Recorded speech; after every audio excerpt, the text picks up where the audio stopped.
I am here with Lynn Brodock. She is a therapist at LifeSpring Counseling Services, and I'm so excited for you to get to know her just a little bit more.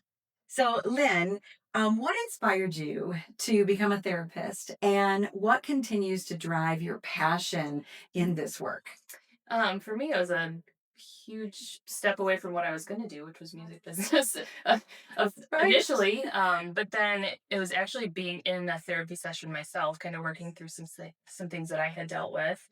And it wasn't a bad situation by any means, but it was definitely, I'm like, oh, well, I could see where I would do this a little bit differently. Or maybe I have a different view that I could offer to somebody who's in a similar situation. So it was very much wanting to have the things that I went through in life be something that can then help somebody else. Hmm. And I think that's some of what still drives it. But then just all the different clients that I've worked with in the different jobs, and especially here, seeing the growth that has taken place. Like if they've gone away for a little bit and then come back, or even just throughout our sessions together, when they get to the place where they're like, I think I'm doing really well. I think I can, step away for a little bit and having them see the growth that they've made Absolutely. definitely helps me to want to keep going and keep Yeah. working with people. Yeah. Fuels that, doesn't it? Yes, it Yes. does. How would you describe your therapeutic style and approach when working with clients? I think for me, I tend to be a little more laid back.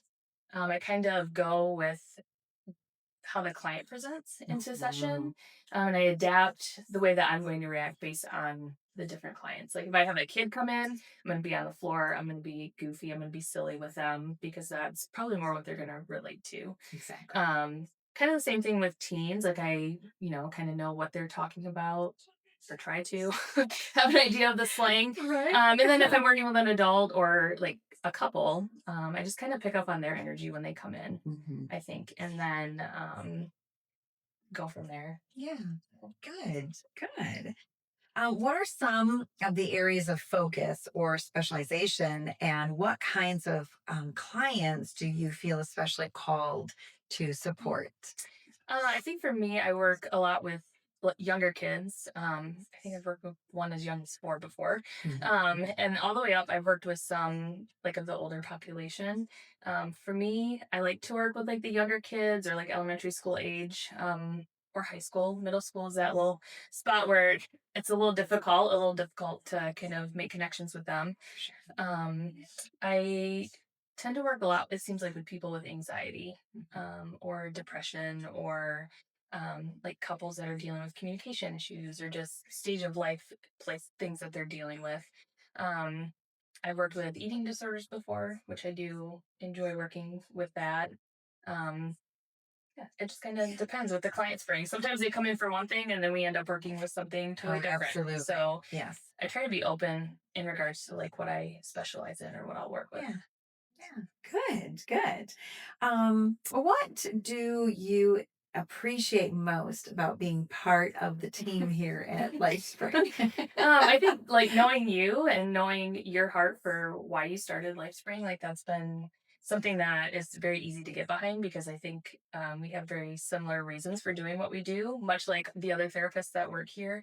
I enjoy being in our meetings and we just sit and talk and laugh and we're human together Yes. as well as being professional. So there's people you can bounce ideas off of, but then you also know that there's somebody you could reach out to if you need to talk with someone, about something on a personal level. But I think having the same or very similar vision is really helpful too, because then you're in a place where you're kind of all going in the same direction. Absolutely. Yeah. Yeah. It makes it a really good team then Hmm. if we're all on the same page, Yeah, for sure. And I love how you just said that, the same direction. Hmm. Yes. Very cool. What can clients expect when they begin working with you?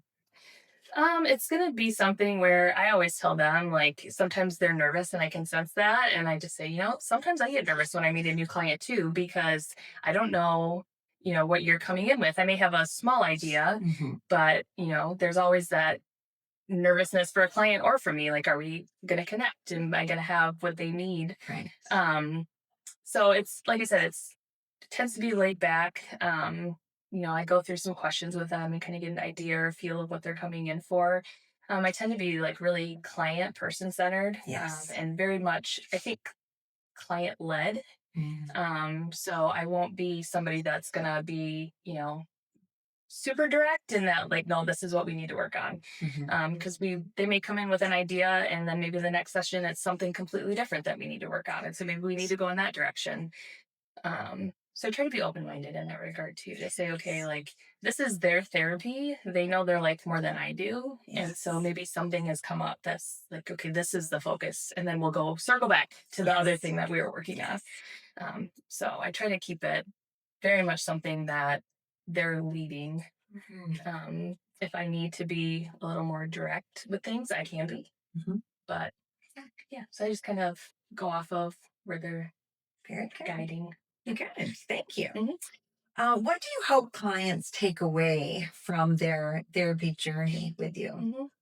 I hope number one, they feel heard. Mm. I think that's the biggest thing is coming and feeling heard and not feeling like I'm listening to respond to something, that I'm actually hearing what they're saying and I'm hearing their story and I'm hearing where they're coming from. And I'm also hearing where they want to go Yes. so that we're working together to get them to where they would like to be in the future. Um, I hope that it feels like a place that's safe. I always, tell people when they come in, I'm like, these four walls is where this is all going to stay. So I want you to feel safe when you come in here. I want you to feel comfortable. Like I've had people get on the couch and they sit cross-legged or they sit on the floor. I just want it to be a space where they feel that they can learn and grow and really connect with themselves. Absolutely. Oh, that's wonderful. Yay. And just for fun, what's something quirky, unexpected, or totally unrelated to therapy that you love? I love music. Yes.